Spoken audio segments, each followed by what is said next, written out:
Welcome to KK news 99. ఈ వీడియోలో ఫిబ్రవరి 2026 related current affairs discuss చేసుకుందామండి. ఆల్రెడీ మన ఛానల్లో 10 వీడియోస్ వరకు ఫిబ్రవరి 2026 రిలేటెడ్ కరెంట్ అఫైర్స్ ఉన్నాయండి. అవి కూడా ఒకసారి చూడండి. నా కంటెంట్ కనుక మీకు నచ్చినట్లయితే please like, share, subscribe for more videos. So ఈ వీడియోలో ఉన్న టాపిక్స్ మనం డిస్కస్ చేసుకుందాం. సో ఫస్ట్ది ఏంటంటే న్యూస్ ట్రస్టెడ్ టెక్ అలయన్స్ అనేది ఫస్ట్ న్యూస్గా ఉంది. ఏంటంటే ఇది 15 ప్రపంచ దిగ్గజ టెక్నాలజీ కంపెనీస్ సో కలిసి ఒక కూటమిగా ఏర్పడ్డాయి ఐటీ కంపెనీలు. సో 15 ప్రపంచవ్యాప్తంగా ఉన్న ఒక 15 ఐటీ కంపెనీలు ఒక కూటమిగా ఏర్పడ్డాయి. ఆ కూటమి పేరు ట్రస్టెడ్ టెక్ అలయన్స్ అని చెప్తున్నారు. ఈ కూటమికి ఏర్పడటానికి ఏ ప్రాంతాల నుంచి ఈ 15 ఐటీ కంపెనీలు ఉన్నాయంటే, సో ఆఫ్రికా నుంచి, ఆసియా నుంచి, యూరప్ మరియు ఉత్తర అమెరికా ఈ ప్రాంతాల నుంచి ఒక 15 ఐటీ కంపెనీలన్నీ కలిసి ఒక కూటమిగా ఏర్పడ్డవి. ఆ కూటమి పేరు ఏంటంటే ట్రస్టెడ్ టెక్ అలయన్స్. మరి ఇది ఎప్పుడు ఏర్పరచుకున్నారు ఈ కూటమిని అంటే, సో జర్మనీలో జరిగిన మ్యూనిచ్ సెక్యూరిటీ కాన్ఫరెన్స్, గుర్తుపెట్టుకోండి, జర్మనీలో జరిగిన మ్యూనిచ్ సెక్యూరిటీ కాన్ఫరెన్స్ సందర్భంగా ఈ అలయన్స్ని ఏర్పాటు చేసుకున్నారు.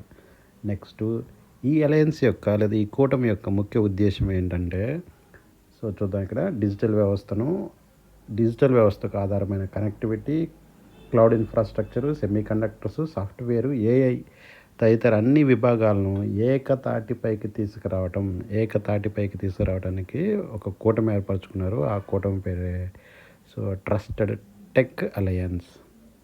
అయితే ఇక్కడ మనం నేర్చుకోవాల్సింది ఏంటంటే, ఈ అలయన్స్లో భారతదేశం నుంచి జియో ప్లాట్ఫామ్స్ భాగస్వామ్యం కావడం ప్రాధాన్యత సంతరించుకుంది. సో ఈ 15 దిగ్గజ ఐటీ కంపెనీల్లో జియో ప్లాట్ఫామ్స్ కూడా ఒక భాగస్వామిగా ఉందనేది మనం గుర్తుపెట్టుకోవాలి. సో నెక్స్ట్ మనకి భారత డిజిటల్ ఇండియా కార్యక్రమాన్ని 2015 జూలై 1న ప్రారంభించింది. సో అదండి ఫస్ట్ న్యూస్. ఇక నెక్స్ట్ న్యూస్ చూద్దాం. నెక్స్ట్ న్యూస్ ఏంటంటే SpaceX crew mission. So ఈ స్పేస్ ఎక్స్ క్రూ మిషన్ ఏంటో అనేది చూద్దాం ఒకసారి. అంతర్జాతీయ అంతరిక్ష కేంద్రం నుంచి అనారోగ్య కారణాలతో భూమికి తిరిగి వచ్చిన 4 వ్యోమగాముల స్థానాన్ని మరో 4 భర్తీ చేయబోతున్నారు. So ISS international space station నుంచి 4 వ్యోమగాముల్ని తిరిగి భూమి మీదకి వచ్చారండి. 4 వ్యోమగాములు. కారణం ఏం చెప్తున్నారంటే అనారోగ్య కారణం వల్ల. ఈ 4 ప్లేస్లో మరొక కొత్త 4 వ్యోమగాముల్ని పంపిస్తున్నారు. అదే SpaceX crew mission. So ఆ 4 ఎక్కడ నుంచి మనకి అంతరిక్షంలోకి వెళ్తున్నారంటే, అమెరికాలోని Cape Canaveral Space Force Station. So అమెరికాలోని Cape Canaveral Space Force Station నుంచి ఈ 4 అంతరిక్షంలో ఉన్న ఐఎస్ఎస్ కేంద్రానికి వెళ్తున్నారు.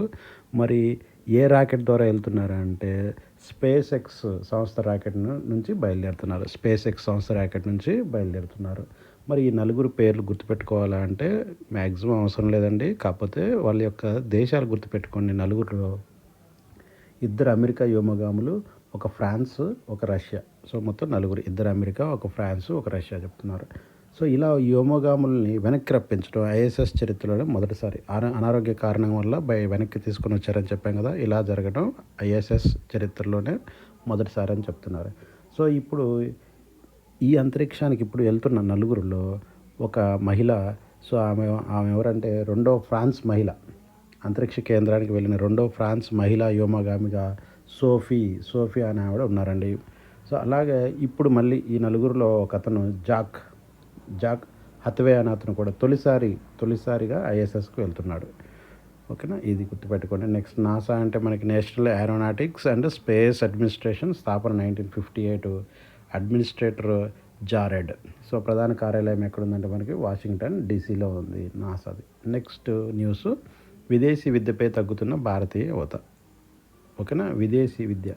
సో ఉన్నత విద్య కోసం విదేశాలకు వెళ్ళే భారతీయ విద్యార్థుల సంఖ్య క్రమంగా తగ్గుతుంది. సో ఎంతవరకు 30% తగ్గుదల కనిపించిందని కేంద్ర విద్యాశాఖ గణాంకాలు వెల్లడించాయి. 30% తగ్గుదల కనిపించిందని కేంద్ర విద్యాశాఖ గణాంకాలు వెల్లడించాయి. నెక్స్ట్ ఒకసారి మనం గణాంకాలు చూస్తే 2023లో ఉన్నత విద్య కోసం సో 9.8 lakhs మంది భారతీయులు విదేశాలకు వెళ్ళారు. 2024లో 7.7 lakhs, 2025లో 6.2 టు 6 lakhs అంటే క్రమంగా తగ్గుతున్నారు విదేశాలకు వెళ్ళే విద్యార్థులు. ఇది ఎందుకు తగ్గుతున్నారు అంటే ఏం చెప్తున్నారంటే, విద్యాశాఖ మంత్రి అయిన ధర్మేంద్ర ప్రధాన్ గారు ఏం చెప్తున్నారు అంటే, సో విదేశాల్లో ఉన్న యూనివర్సిటీస్ లేదా విద్యా సంస్థలు భారత్లో వాటి యొక్క బ్రాంచెస్ ఓపెన్ చేసుకోవడానికి అనుమతులు ఇస్తున్నారని.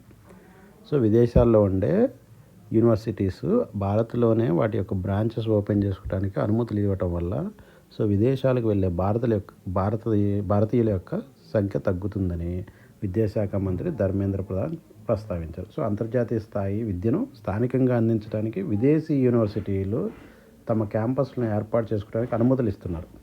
భారతదేశంలో వాళ్ళ క్యాంపస్ని ఏర్పాటు చేసుకోవచ్చు. సో ఇప్పటివరకు 14 విదేశీ విద్యా సంస్థలు ఈ అనుమతులు పొందినట్లు తెలుపుతున్నారు. అది సో నెక్స్ట్ న్యూస్ చూద్దామండి, చాలా ఇంపార్టెంట్. 2026 ప్రపంచ ఏఐ శిఖరాగ్ర సదస్సు. సో ఇది చూద్దాం ఒకసారి. మనకి ఫిబ్రవరి 16న ఢిల్లీలో జరుగుతుంది. ఏఐ ఇంపాక్ట్ సమ్మిట్గా పేరుతో జరుగుతుంది. ఏఐ ఇంపాక్ట్ సమ్మిట్ ఎక్కడ జరిగిందమ్మా? నీకు ఢిల్లీలో జరుగుతుంది. సో నెక్స్ట్ దీంట్లో ఏంటంటే 3 ప్రజలు, భూగోళం, పురోగతి అనే మూడింటిపై ఆధారపడి చర్చలు సాగుతాయి అన్నట్టు. సో ప్రజలు, భూగోళం, పురోగతి అనే మూడింటిపై ఆధారపడి చర్చలు సాగుతాయి అన్నవి. 20 దేశాల మంది నేతలు, విధాన రూపకర్తలు, నిపుణులు రానున్నారు.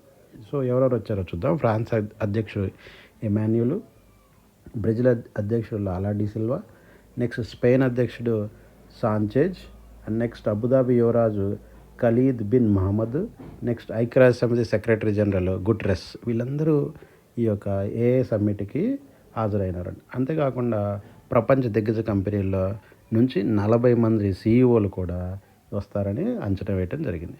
సో నెక్స్ట్ ఏంటంటే, ఈ ప్రపంచవ్యాప్త ఈ ఏఐ సదస్సులు అనేవి ఇప్పటికి 3 జరిగాయి. సో ఒకటేమో 2023 గుర్తుపెట్టుకోండి, యూకేలో జరిగింది. రెండోది 2024 సౌత్ కొరియాలో జరిగింది. మూడోది 2025 సౌదీ అరేబియాలో జరిగింది. ఇప్పుడు 2026 ఢిల్లీలో జరిగింది. అది గుర్తుపెట్టుకోండి. నెక్స్ట్ ఈశాన్య ప్రాంతంలో మొట్టమొదటి ఎమర్జెన్సీ ల్యాండింగ్ ఫెసిలిటీ. సో ఈశాన్య ప్రాంతంలో సో గుర్తుపెట్టుకుందాం. ఈశాన్య భారతదేశంలో మొట్టమొదటి హైవే రన్వేను ప్రధాని మోదీ ప్రారంభించారు. సో ఎక్కడంటే ఇది ఈశాన్య రాష్ట్రాల్లో ఎక్కడంటే అస్సాంలోని దిబ్రూగఢ్ జిల్లాలో. సో ఎక్కడ నేషనల్ హైవే 37పై, ఇది బాగా గుర్తుపెట్టుకుని, నేషనల్ హైవే 37పై ఎమర్జెన్సీ ల్యాండింగ్ ఫెసిలిటీని వాయుసేనకు చెందిన C-130J రవాణా విమానంలో ప్రధాని దిగారు. ఏం లేదండి, నేషనల్ హైవే 137 పైన ఎమర్జెన్సీ ల్యాండింగ్ ఫెసిలిటీని ఏర్పాటు చేశారు. నేషనల్ హైవే 37 మీద ఎమర్జెన్సీ ల్యాండింగ్ ఫెసిలిటీని ఏర్పాటు చేశారు. ఇది ఎక్కడుంది? నేషనల్ హైవే 37 అస్సాంలోని దిబ్రూగఢ్ జిల్లాలో ఏర్పాటు చేశారు. ఎందుకు అంటే, సో ఇది సైనిక, పౌర అవసరాలు రెండింటిని ఉపయోగపడేలాగా వాయుసేన సహకారంతో దీన్ని తీర్చిదిద్దారు. సో ఎన్ని కిలోమీటర్లు ఉంది ఈ యొక్క రన్వే ఎమర్జెన్సీ? ఓకేనా, ఎమర్జెన్సీ ల్యాండింగ్ ఫెసిలిటీ ఎన్ని కిలోమీటర్ ఉందంటే నీకు 4.2 కిలోమీటర్ల పొడవైన హైవే రన్వే, 4.2 కిలోమీటర్స్. సో మనకి పౌర అవసరాలకి, సైనిక అవసరాలు రెండింటికి ఇది ఉపయోగపడుతుంది. సో నెక్స్ట్, సరిహద్దుల్లో ఉద్రిక్తతలు ఏర్పడినప్పుడు సమీపంలోని విమాన స్థావరాలపై దాడులు జరిగితే బలగాల తరలింపుకు ఇది కీలకము. సో ఇది ఇలాంటి రన్వే మనం చూసుకుంటే భారత్లో ఇది రెండవదండి. సో మొదటిది వచ్చేసి నీకు రాజస్థాన్లోని బర్మార్లో ఆల్రెడీ ఇలాంటి ఎమర్జెన్సీ ల్యాండింగ్ ఫెసిలిటీ అనేది ఉంది. సో అస్సాం న్యూస్ వచ్చింది కాబట్టి, అస్సాం ముఖ్యమంత్రి హేమంత్ బిశ్వ శర్మ గారు ఉన్నారు, గవర్నర్ లక్ష్మీప్రసాద్ ఆచార్య గారు ఉన్నారు. అస్సాం రాజధాని దిస్పూర్. నెక్స్ట్ కేంద్ర రక్షణ మంత్రి రాజ్నాథ్ సింగ్ గారండి. కేంద్ర రక్షణ మంత్రి రాజ్నాథ్ సింగ్, కార్యదర్శి రాజేష్ సుకుమార్ సింగ్ మనకి కార్యదర్శిగా ఉన్నారు. నెక్స్ట్ అర్బన్ ఛాలెంజ్ ఫండ్ అనేది ఒకటి ఉందండి. సో ఈ పీరియడ్ గుర్తుపెట్టుకోండి, 2025-26 నుంచి 2030-31 వరకు. సో అర్బన్ ఛాలెంజ్ ఫండ్ అనేది ఉంటుంది. ఏం లేదండి, పట్టణాలను ఇంకొంచెం మెరుగుపరచడం కోసం ఈ ఫండ్ని యూజ్ చేసుకుంటారు. ఎంత అంటే ఈ ఫండ్ వాల్యూ గుర్తుపెట్టుకోవాలి, 1,00,000 కోట్ల వ్యయంతో ఏర్పాటు చేసింది ఈ అర్బన్ ఛాలెంజ్ ఫండ్. దీని టైం పీరియడ్ ఇంపార్టెంట్, 2025-26 నుంచి 2030-31 మధ్యలో. సో ఏం చేయాలి అంటే, ఈ యొక్క అమౌంట్ని యూజ్ చేసుకుని నగరాల విస్తరణ, రవాణా వ్యవస్థ మెరుగుదల, పాత బస్తీలు, హెరిటేజ్ ప్రాంతాల ఆధునీకరణ, విపత్తుల నుంచి రక్షణ, తాగునీరు, డ్రైనేజ్ వ్యవస్థ, వ్యర్థ నిర్వహణ, వీటిని మనం ఇంకొంచెం ఇంప్రూవ్మెంట్ చేసుకోవాలి ఈ యొక్క సో అర్బన్ ఛాలెంజ్ ఫండ్ అని యూజ్ చేసుకొని. సో ఇలాంటిది ఇంతకుముందు మన భారతదేశంలో ఇంతకుముందు ఒకసారి ఇలాంటి పథకం ఉందండి. ఆ పథకం ఎప్పుడంటే 2015 జూన్ 25న స్మార్ట్ సిటీ మిషన్ అని పెట్టారండి. దీని యొక్క టైం పీరియడ్ ఎంతవరకు అంటే 2015 నుంచి 2023 వరకే. సో ఏంటిది స్మార్ట్ సిటీ మిషను. సో ఎన్ని పట్టణాలు అక్కడ 100 పట్టణాలను అభివృద్ధి చేయాలని లక్ష్యంతో 2015లో పెట్టుకున్నారు. ఇది 2023తో ముగిసిపోయింది. ఇప్పుడు అలాంటిది ఒక ఫండ్ అండి ఇది. ఏంటిదంటే అర్బన్ ఛాలెంజ్ ఫండ్. ఇది టైం పీరియడ్ 2025-26 నుంచి 2030-31. సో అమౌంట్ ఎంతంటే 1,00,000 కోట్ల వ్యయంతో ఏర్పాటు చేయడం జరిగింది. సో నెక్స్ట్ ఏంటంటే future warfare course. So future warfare course అంటే ఏం లేదండి. సో సైనికులకి ఈ యొక్క మారుతున్న టెక్నాలజీ గురించి సపరేట్ క్లాసెస్ తీసుకోవడం ఫ్యూచర్ వార్ఫేర్ కోర్స్ అని చెప్పడం జరుగుతుంది. భవిష్యత్తులో యుద్ధ తంత్రాలు మరియు సాంకేతికతపై అవగాహన పెంచే లక్ష్యంతో ఫ్యూచర్ వార్ఫేర్ కోర్సు 3వ ఎడిషన్ ఎక్కడ జరిగిందంటే న్యూఢిల్లీలో జరిగిందండి. సో ఎవరు దీన్ని నిర్వహించారంటే భారత సైన్యం మరియు centre for land warfare studies. So ఈ రెండు కొలాబరేషన్తో సో ఈ యొక్క ప్రోగ్రామ్ అనేది జరిగింది. భారత సైన్యం ఒకటి, next centre for land warfare studies సంయుక్తంగా నిర్వహిస్తున్నారండి. సో ఏంటిది యొక్క ముఖ్య ఉద్దేశం ఏంటంటే సైనిక నాయకులకు ఏఐ, డ్రోన్ టెక్నాలజీ, సైబరు మరియు రోబోటిక్స్ వంటి అంశాల్లో ఒక వారం పాటు శిక్షణ ఇస్తుంది. సో మారుతున్న టెక్నాలజీకి అనుగుణంగా వారికి శిక్షణ ఇవ్వడమే జరుగుతుంది. దాన్ని ఏమంటామంటే మనం ఫ్యూచర్ వార్ఫేర్ కోర్స్ అని చెప్తున్నాం. అది 3వ ఎడిషన్ జరిగిందండి. నెక్స్ట్ అటల్ విచల్ అగ్రగామి అస్సాం. అటల్ విచల్ అగ్రగామి అస్సాం ఏంటంటే ఈ న్యూస్ ఏంటంటే ఇదొక అస్సాం స్కీమ్ అండి. న్యూగా పెట్టిన స్కీము. ఈ స్కీమ్ ద్వారా ఏంటంటే ఎవరైతే పరిశోధనలు చేస్తున్నారో ఆ పరిశోధన చేసే వారికి నెలసరి వేతనం ఇవ్వడాన్ని అటల్ విచల్ అగ్రగామి అస్సామీ అని ఉందండి. చూద్దాం ఒకసారి. సో అస్సాం ముఖ్యమంత్రి చెప్పాం కదా, హిమంత్ బిశ్వ శర్మ గారు అటల్ విచల్ అగ్రగామి పథకాన్ని ప్రారంభించారు. పరిశోధనలు ప్రోత్సహించడానికి పరిశోధన పండితులకు 25,000, దివ్యాంగ పరిశోధనలకు 40,000 రూపాయల ఆర్థిక సాయం. సో దివ్యాంగ పరిశోధకులకు 40,000 అండ్ నెక్స్ట్ నార్మల్ పరిశోధకులకు 25,000 రూపాయలు ఆర్థిక సాయం అందించడం ఈ ప్రోగ్రాం యొక్క ముఖ్య ఉద్దేశం. ఇక నెక్స్ట్ ఇలాంటిది ఏమైనా ఉందా అంటే మన ఇండియాలో ఇటీవలే 10,000 కోట్ల నిధితో ఫండ్ ఆఫ్ ఫండ్స్ 2.0 అనేది కూడా మన ఇండియాలో ఎస్టాబ్లిష్ చేయడం జరిగింది. సో ఎట్లాగా అస్సాం వచ్చింది కాబట్టి అస్సాం దేశంలో జిఎస్టీ బిల్లును ఆమోదించిన తొలి రాష్ట్రం. సో 2017లో జిఎస్టీ బిల్లును ఆమోదించిన తొలి రాష్ట్రం అస్సాము. దేశంలో బహుభార్యత్వాన్ని నిషేధించిన తొలి రాష్ట్రం అస్సాము. నెక్స్ట్ ప్రభుత్వ ఉద్యోగుల పిల్లలకు ప్రభుత్వ ఉద్యోగాలు ఇవ్వబడవు అని ప్రకటించిన తొలి రాష్ట్రం కూడా అస్సామే. సో ఇది అస్సాం గురించి న్యూస్ అండి. నెక్స్ట్ సయ్యద్ మోదీ హోదా తగ్గింపు. ఏం లేదండి, సయ్యద్ మోదీ అనేది ఒక టోర్నమెంట్ అండి. ఆ టోర్నమెంట్ దేనికి సంబంధించిందంటే బ్యాడ్మింటన్కి సంబంధించిన టోర్నమెంట్ అండి. సో ఈ టోర్నమెంట్ యొక్క హోదాని తగ్గించారు. ఎవరు తగ్గించారంటే ప్రపంచ బ్యాడ్మింటన్ సమైక్య వాళ్ళు భారత బ్యాడ్మింటన్ సమైక్యకు షాక్ ఇచ్చింది. సో ఏంటి ఆ షాక్ అంటే ప్రపంచ బ్యాడ్మింటన్ సమైక్య వాళ్ళు ఒక క్యాలెండర్ రిలీజ్ చేశారు. ఆ క్యాలెండర్ ఏంటంటే ఏ ఇయర్ నుంచి ఏ ఇయర్కి 2027 నుంచి 2030 సీజన్కి ఒక క్యాలెండర్ లాగా రిలీజ్ చేసి దాంట్లో భారత్కు కేటాయించిన టోర్నీల సంఖ్యను తగ్గించారు. 4 నుంచి 2కి తగ్గించారు. భారత్లో 4 టోర్నీలు జరగాల్సి ఉంటే 2 జరిగేలాగా ప్లాన్ చేసుకున్నారు. సో ఏ ఇయర్ మధ్య అంటే 2027 నుంచి 2030 వరకు ఈ క్యాలెండర్ రిలీజ్ చేసింది ఎవరంటే ప్రపంచ బ్యాడ్మింటన్ సమైక్య. సో లక్నోలో జరిగే సయ్యద్ మోదీ అంతర్జాతీయ టోర్నీ హోదాను సూపర్ 300 నుంచి సూపర్ 100కు కుదించింది. ఇది మనకి ఇంపార్టెంట్ అండి. సో ఏంటిదంటే మనకి లక్నోలో జరిగే సయ్యద్ మోదీ అంతర్జాతీయ టోర్నీ ఏదైతే ఉందో ఈ సయ్యద్ మోదీ అంతర్జాతీయ టోర్నీని సూపర్ 300 నుంచి సూపర్ 100కు కుదించింది. అంటే దాని యొక్క ఆ టోర్నీ యొక్క విలువను తగ్గించింది. సూపర్ 300 నుంచి సూపర్ 100కే తగ్గించేసింది. సో టోర్నీ వాల్యూని తగ్గించేసింది. సో 2023లో ప్రారంభమైన గౌహతి, ఒడిశా సూపర్ 100 టోర్నీలు క్యాలెండర్ నుంచి తప్పించేసింది. సో మనకి ఇక్కడ చూసుకుంటే ఇక్కడ న్యూస్ ఏంటంటే లక్నోలో జరిగే సయ్యద్ మోదీ అంతర్జాతీయ టోర్నీ హోదాను సూపర్ 300 నుంచి సూపర్ 100కు కుదించింది.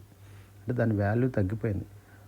సో అది ప్రెస్టీజియస్ కప్గా కాకుండా నార్మల్ టోర్నీగా మార్చేసింది దీన్ని సయ్యద్ మోదీ అంతర్జాతీయ టోర్నీని ప్రెస్టీజియస్ కాకుండా నార్మల్గా మార్చేసింది. సో సూపర్ 300 అంటే ప్రెస్టీజియస్. సూపర్ 300లో టోర్నీ గెలిచామంటే ప్రెస్టీజియస్గా ఉండేది. ఇప్పుడు దాన్ని సూపర్ 100గా మార్చింది ఎవరు? ప్రపంచ బ్యాడ్మింటన్ సమైక్య. సో అట్లాగే 100గా ఉన్నాయి. గౌహతి ఒడిశా సూపర్ 100 టోర్నీలు అసలు తీసేసింది, క్యాలెండర్ నుంచి తప్పించింది. సో అయితే మరి ఇండియాలో ప్రతిష్టాత్మక ఇండియా ఓపెన్ సూపర్ 750 హోదా నిలబెట్టుకుంది. 750 హోదా మాత్రం అలానే ఉంది. సో బ్యాడ్మింటన్ ప్రపంచవ్యాప్తంగా కొత్త ప్రాంతాలకు విస్తరించాలనే ఉద్దేశంతో ఈ నిర్ణయం తీసుకున్నట్లు బ్యాడ్మింటన్ వరల్డ్ ఫెడరేషన్ అనేది పేర్కొంది. చైనా వంటి అగ్రదేశానికి కూడా కేవలం 3 ఈవెంట్లే దక్కాయని సంజయ్ మిశ్రా గుర్తు చేశారు. సో ఈయన ఏంటంటే మన ఇండియా కార్యదర్శిగా పనిచేస్తున్నారు ఇండియా బ్యాడ్మింటన్ సమైక్యకి, సంజయ్ మిశ్రా గారు. సో అట్లాగే 2027-30 కాలానికి BWF వరల్డ్ టూర్లో 36 టోర్నీలు 6 అంచెల్లో జరగనున్నాయి. సో నెక్స్ట్ సూపర్ 1000 టోర్నీలు 4 నుంచి 50కి పెంచారు. ఇదండి న్యూస్. నెక్స్ట్ మనకి ఏకే రామనుజన్ ప్రైజ్ అనేది ఒకటి ఉంది, ఏకే రామనుజన్ ప్రైజ్. సో ఇది ఎవరికి వచ్చిందంటే, సో పశ్చిమ బెంగాల్ స్టేట్ యూనివర్సిటీ ప్రొఫెసర్ సుప్రమా మూర్తి, అట్లాగే JNU ప్రొఫెసర్ మృణం ప్రామాణిక్ ఈ అవార్డు అనేది దక్కిందండి. సో ఏకే రామనుజన్ ప్రైజ్ దేనికి ఇచ్చారు అంటే, బెంగాల్ దళిత కవి కళ్యాణి ఠాకూర్ చరల్ రాసిన కవితలను ఇంగ్లీష్లోకి అనువదించడం వల్ల వీళ్ళకి ఈ ప్రైజ్ అనేది వచ్చింది. సో ఇవ్వండి ఈ వీడియోలో మనం డిస్కస్ చేసుకున్న కరెంట్ అఫైర్స్. నా కంటెంట్ కనుక మీకు నచ్చినట్లయితే please like, share, subscribe for more video.